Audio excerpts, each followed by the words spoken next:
দেখেন গরুর পূজা কিভাবে শুরু হয় পৃথিবীতে প্রথম। বনি ইসরায়েলের এক দুষ্ট লোক ছিল, নাম সামিরি। সে সবাইরে বলল তোমাদের স্বর্ণগুলো ফালাও। স্বর্ণগুলো ফেললো, বনি ইসরায়েলের স্বর্ণগুলোকে গলিয়ে গরুর বাচ্চা বানালো, গোবৎস।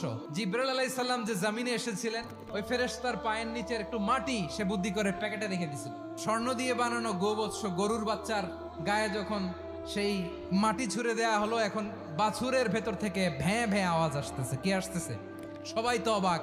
সামিরি বলে, আরে তোমরা যে 70 জন দিয়ে মুসা আলাইহিস সালাম রে পাঠাইছো ওইদিকে, এত ঘুরতেছে, আল্লাহরে খুঁজে পায় না, আল্লাহ তো এটার ভিতরে ঢুকছে। নাউজুবিল্লাহ, এটার ভিতরে সেজদা দাও। এই সেজদা দিয়ে গেল।